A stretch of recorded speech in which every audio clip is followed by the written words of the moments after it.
విక్రాంత్ రెడ్డి గారి గురించి మాట్లాడుకుంటే వికే గారు గతంలో కూడా 2021 ఆ ప్రాంతంలో ఈయన పేరు చాలా ప్రముఖంగా వినపడింది. అది ఏ విషయంలో అంటే మీకు గుర్తుండే ఉంటుంది, విశాఖపట్నం ప్రాంతంలో ట్రైబల్ ఏరియాస్లో అటవీ ప్రాంతంలో ఇల్లీగల్ బాక్సైట్ మైనింగ్, అక్కడ ఉన్నటువంటి ఇల్లీగల్ బాక్సైట్ మైనింగ్ మాఫియానంతా కూడా ఆ రోజున నడిపించింది విక్రాంత్ రెడ్డి అతని స్నేహితుడు ఆప్తమిత్రుడు లవ్ కుమార్ రెడ్డి. ఈ లవ్ కుమార్ రెడ్డి అనే వ్యక్తిని అక్కడ పెట్టి అక్కడ ట్రైబల్స్ని వాళ్ళందరినీ బెదిరించి, అప్పట్లో ఒక ఆడియో లీక్ కూడా బయటకు వచ్చింది. ఈ లవ్ కుమార్ రెడ్డి అక్కడ ఉన్నటువంటి ట్రైబల్స్ని బెదిరించేటటువంటి ఆడియో కూడా లీక్ అయింది.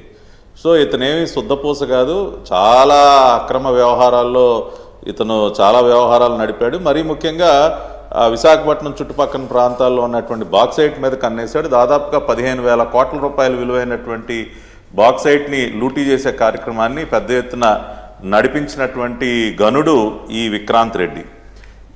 ఆ సమయంలోనే ఈ 2020-21లో అప్పుడు ఫుల్ ఫామ్లో ఉన్నాడనమాట మనోడు.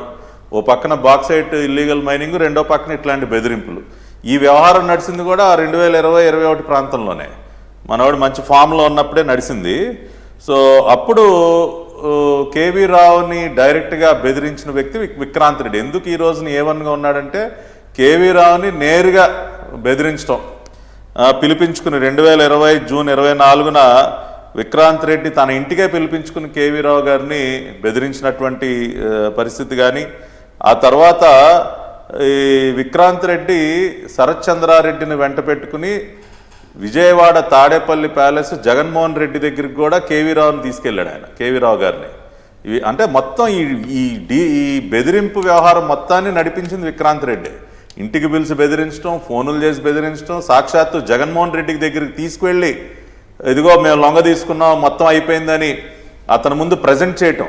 ఆ సందర్భంలో కేవీ రావు గారు కొంత ప్రొటెస్ట్ చేసి ప్రయత్నం చేసినా జగన్మోహన్ రెడ్డి కూడా మూసుకోవా మా వాళ్ళు చెప్తే ఏంటి మాట్లాడుతున్నామని నేరుగా జగన్మోహన్ రెడ్డి కూడా తనని ఆ రోజున తాడేపల్లి ప్యాలెస్లో ఒక రకంగా బెదిరించాడని చెప్పి కూడా ఆయన ఫిర్యాదులో పెట్టడం జరిగింది. కాబట్టి అందుకనే ఈ రోజున ఈ మొత్తం వ్యవహారంలో విక్రాంత్ రెడ్డి, వైవి సుబ్బారెడ్డి కుమారుడు అయినటువంటి విక్రాంత్ రెడ్డి ఇవాళ A1గా ఉన్నటువంటి పరిస్థితి. రెండోది ఇంకొక విషయం కూడా చెప్పాలి వికే గారు. ఇందాక చక్రవర్తి గారు కొన్ని విషయాలు చెప్పారు. జస్ట్ యాడ్ టు ఇట్, 494 కోట్ల రూపాయలకి ఏదైతే వీళ్ళు కారు చౌకగా ఈ కాకినాడ సీపోర్ట్ని కొట్టేశారని మనం అనుకుంటా ఉన్నాము, అసలు అంత కూడా స్పెండ్ చేయలేదండి వీళ్ళు. కాకినాడ సీపోర్ట్ని 100 కోట్లకే, 494 కూడా కాదు, కేవలం 100. అది ఎలా అంటే వీళ్ళు టేక్ ఓవర్ చేసిన తర్వాత ఫస్ట్ 3 ఇయర్స్లోనే దాదాపుగా 102 కోట్ల రూపాయలు డివిడెండ్ కింద వీళ్ళు పొందటం జరిగింది. కాకినాడ వీళ్ళ వాటాకు గాను దాదాపు 102 crores డివిడెండ్గా లాగేశారు.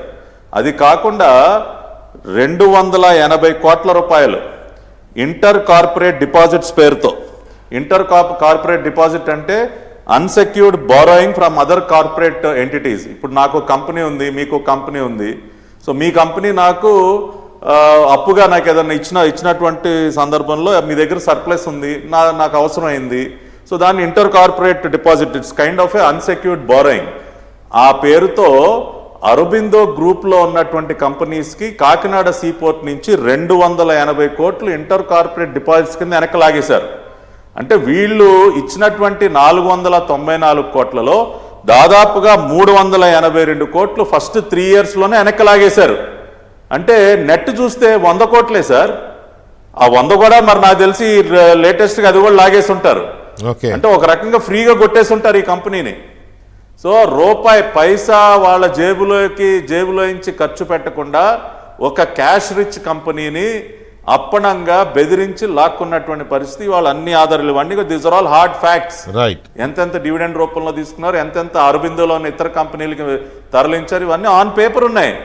కాబట్టి ఇంత అడ్డగోలు వ్యవహారం నాకు తెలిసి మనం ఈ మధ్యకాలం చూస్తున్నాం. చివరిగా గఫూర్ అన్న మాట్లాడిన మాటకు కూడా నేను జవాబు చెప్పాలి.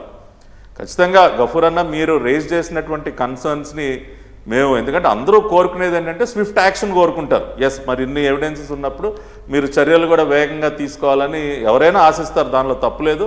ఆ రకంగా మీరు కోరుకోవటం కూడా తప్పు కాదు. ఖచ్చితంగా ప్రభుత్వం వైపు నుంచి యాక్షన్ అనేది స్ట్రాంగ్ యాక్షన్ ఉంటుంది. కాకపోతే ఫుల్ ప్రూఫ్గా మళ్ళీ వీళ్ళెవరూ కూడా తప్పించుకోలేని విధంగా పకడ్బందీగా కేసుని ఇవాళ నిర్మిస్తా ఉన్నాం. సిఐడి వారు ఖచ్చితంగా అటువంటి యాక్షన్ని తప్పకుండా చూస్తారు గఫూర్ అన్న, దానిలో no doubt about it. Right.